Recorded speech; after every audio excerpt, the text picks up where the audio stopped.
अब जो हमारे पास इंफीरियर फ्रेनिक आर्टरीज़ है ना, वो क्या करती हैं, वो हमारे पास सप्लाई करती हैं डायाफ्राम को। ठीक है, ये किसको सप्लाई करती हैं, ये हमारे पास सप्लाई करती हैं डायाफ्राम को।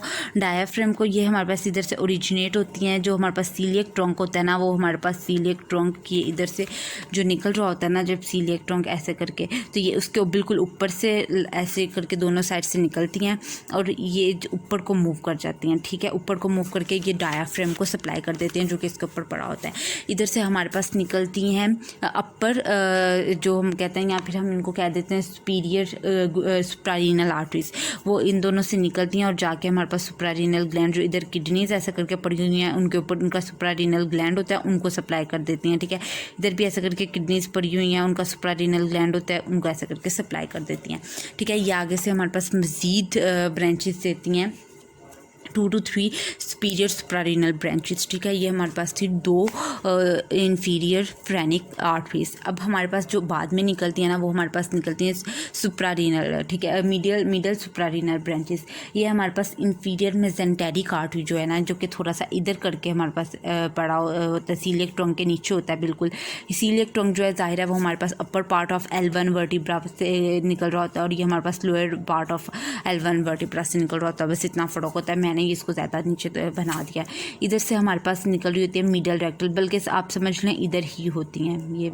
ये हमारे पास इंफीरियर मेसेंटेरिक का पॉइंट ले लें, ये हमारे पास होती है। ये इधर से निकल के मिडल आर्टरीज आती है, मिडल सुप्रारीनल आर्टरीज, वो आकर इसको ऐसा करके सप्लाई कर देती हैं। ठीक है, बिल्कुल इसके बराबर से। अब ये नहीं कि वो सुपीरियर मेसेंटेरिक आर्टरी का पार्ट होती हैं, सुपीरियर मेसेंटेरिक आर्टरी का पार्ट नहीं होती, उस लेवल से निकल रही होती हैं आयोटा से, और आकर मिडल आकर हमारे पास इसको ब्रांचेस दे देती हैं, जिनको हम कहते हैं मिडल सुप्रारीनल ब्रांचेस। अब हमारे पास तीसरी आ जाती हैं रीनल आर्टरीज। रीनल आर्टरीज जो हैं, ये हमारे पास लोअर लेवल ऑफ जो हमारे पास लोअर पार्ट है ना सुपीरियर मेसेंटेरिक आर्टरी का, उसके नीचे से निकल रही होती हैं। ठीक है, सुपीरियर मेसेंटेरिक आर्टरी के नीचे से जो पार्ट है, उसका जो बिलो है, वहाँ से ओरिजिनेट कर रही होती हैं और जाकर हमारे पास इधर किडनीज़ को सप्लाई कर देती हैं। ठीक है, किडनीज़ को ये सिंपल सप्लाई करती हैं। अब इधर से जो हमारे पास है ना, ये अब हमने इधर मोस्ट कॉमन MCQs में इधर एक रिलेशन पूछा जाता है, वो रिलेशन याद रखना बहुत ज़रूरी है। वो रिलेशन ये है कि जो हमारे पास है ना राइट, इधर मैं लिख देती हूँ, बल्कि नेक्स्ट पेज पे मैं आपको ये लिख कर, ये याद रखना, बहुत MCQs में बहुत पूछा जाता है। जो हमारे पास है ना राइट रीनल आर्टरी, ये हमारे पास होती है behind inferior vena cava. Inferior vena cava ये हमारे पास होती है behind the inferior vena cava. और जो हमारे पास लेफ़्ट रीनल आर्टरी होती है ना, वो हमारे पास होती है behind left renal vein plus splenic artery. ठीक है, ये इन दोनों चीज़ों के पीछे, स्प्लीनिक वेन इन दोनों चीज़ों के पीछे पड़ गए थे। ये MCQs में बहुत पूछा जाता है कि राइट रीनल आर्टरी के आगे कौन से स्ट्रक्चर्स होते हैं और लेफ़्ट रीनल आर्टरी के जो आगे हैं वो कौन से चीज़ पास कर रही होती है इनके आगे से। तो ये दोनों चीज़ें इनके आगे से पास कर रही होती हैं। अब ये जो है ना हमारे पास जो हैं ये और भी ब्रांचेस देते हैं, जिनके अंदर इंफीरियर सुप्रारीनल ब्रांचेस आ जाती हैं, और दूसरा हमारे पास आ जाते हैं यूरिट्रल ब्रांचेस आ जाते हैं, जो यूरिटर को सप्लाई करती हैं। ठीक है, अब ये हमारे पास होगी। उसके बाद आ जाती हैं हमारे पास गुनैडल आर्टरीज। गुनैडल आर्टरीज हमारे पास होती हैं ओवेरियन और टेस्टिकुलर आर्टरीज। मेल में ओवेरियन होते हैं, फीमेल्स में टेस्टिकुलर आर्टरीज होती हैं। जो राइट साइड से हमारे पास ओवेरियन आर्टरी निकल रही होती है ना, वो तो हमारे पास या टेस्टिकुलर आर्टरी, वो हमारे पास इंफीरियर वेना केवा के ऊपर रन करती है। ठीक है, वो इंफीरियर वेना केवा के ऊपर और श्वास मेजर मसल्स के ऊपर रन करती है।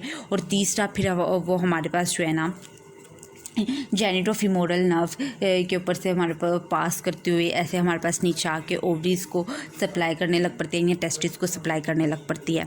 जो मेल्स में है वो टेस्टिस को सप्लाई करती है, और जो फीमेल्स में है वो हमारे पास ओवरीज को सप्लाई करती है। राइट साइड पे क्या होता है, राइट साइड पे ये हमारे पास सिर्फ जेनिटोफिमोरल नर्व और जो हमारे पास श्वास मेजर मसल है उसके ऊपर पास करते हैं। इंफीरियर वेना केवा ज़ाहिर राइट में बोल दिया, लेफ्ट साइड पे हमारे पास इंफीरियर वेना केवा नहीं होता, तो ये बस हमारे पास श्वास मेजर मसल पे और जेनिटोफिमोरल जो नर्व है उसके ऊपर बस रन करती है।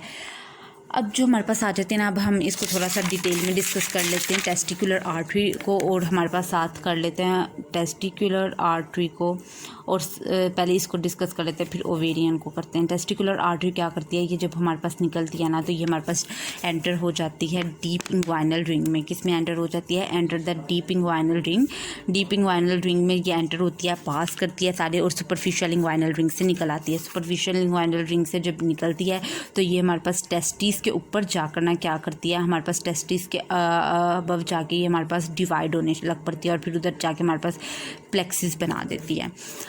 अब ये जो हमारे पास जब ये इंग्वाइनल कैनाल में से पास कर रही होती है ना, तो इंग्वाइनल कैनाल में से पास करते हुए हमारे पास ये ऑन द अबव, ठीक है, superior surface of vas deferens भी होती है, अबव द वेस्ट डेफरेंस होती है, ठीक है। ये इसके कुछ रिलेशंस थे जो हमारे पास लिखे हुए थे, जो हमारे करने अक्सर पूछ लिए भी जाते हैं।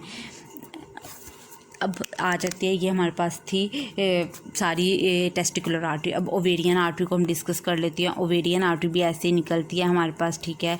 ओवेरियन आर्टरी का क्या होता है, हमारे पास यूडिटस जो ओवरीज हैं, ओवरीज का एक लिगामेंट होता है जिसको हम कहते हैं सस्पेंसरी लिगामेंट, ठीक है। सस्पेंसरी लिगामेंट के अंदर जो है वो एंटर हो जाती है, सस्पेंसरी लिगामेंट में से पास करती है, ठीक है। आपको पता है कि सस्पेंसरी लिगामेंट्स आगे से हमारे पास यूट्राइन ट्यूब्स के साथ जो है वो उसके जो यूट्राइन ट्यूब है उसके नीचे होता है, ठीक है। ये यूट्राइन ट्यूब के फिर नीचे से मैं आपको अगर बताऊं थोड़ा सा, तो ये हमारे पास ओवरी है ना, ये सॉरी ये यूट्रस है, यूट्रस के ऐसे, और ये हमारे पास सारी यूट्राइन ट्यूब्स होती हैं, ठीक है। और यूट्राइन ट्यूब के इधर करके ऐसे हमारे पास ये थोड़ा सा होता है, और इधर करके ऐसे ओवरी पड़ी होती है।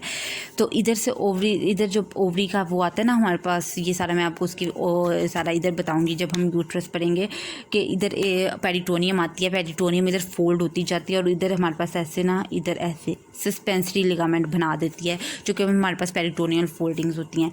तो इधर सारा हमारे पास होता है एक मीज़ो ओवेरियम होता है, ठीक है। मीज़ो ओवेरियम वो भी एक पेरिटोनियम कवरिंग ही होती है, ठीक है, जो कि ओवरी और फ्लोपियन ट्यूब्स के दरमियान में होती है। तो पहले आती है, पहले आके फिर ये इस सस्पेंसरी लिगामेंट ऑफ यूट्रस में से पास करती है, ओवरी में से पास करते हैं, सस्पेंसरी लिगामेंट ऑफ ओवरी में से पास करते हुए ये हमारे पास फिर मीज़ो ओवेरियम में पास करते हैं। मीज़ो ओवेरियम में से फिर ये आती है, आकर हमारे पास ओवरी को सप्लाई करती है।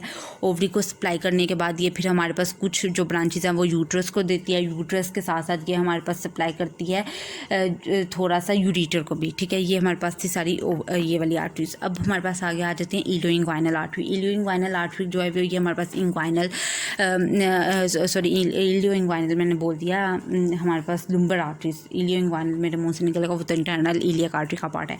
लुम्बर आर्टरीज आ जाती हैं। लुम्बर आर्टरीज 4 पेयर्स होते हैं, 4 हमारे पास लुम्बर वर्टिब्रा से निकलती है, निकल के ये फिर हमारे पास श्वास मेजर मसल्स को और दूसरे मसल्स को पियर्स करते हैं। कॉर्डेटस लिबोरम को ट्रांसवर्सस एब्डोमिनस मसल और इंटरनल ओब्लिक मसल्स के दरमियान में पास करती हैं, और फिर हमारे पास जो हैं ये सारे मसल्स को सप्लाई करती हैं, और एब्डोमिनल वाल को भी सप्लाई करते हैं। मीडियन सैक्रल आर्टरी जो हमारे पास इधर जब हमारे पास एओर्टा की टर्मिनेशन होती है तो इधर से हमारे पास एक आर्टरी निकल रही होती है, median sacral artery. Median sacral artery जो है ये सार्ट को इलेक्ट जॉइंट के ऊपर मेनली रन करती है, ठीक है। और ये हमारे पास उसके ऊपर, और ये हमारे पास रन करती करती फिर कॉकस पे आके टर्मिनेट करती है, ठीक है। उसके अलावा ये हमारे पास रेक्टम को सप्लाई करती है। रेक्टम के अलावा हमारे पास ये इलियोलुम्बर आर्टरीज और लेटर सेक्टरल आर्टरी के साथ अपना एनास्टमॉस बनाती है। ये थी हमारे पास टोटल एब्डोमिनल अयोर्टा की टर्मिनेशन और सारी उसकी arteries. Thank you so much.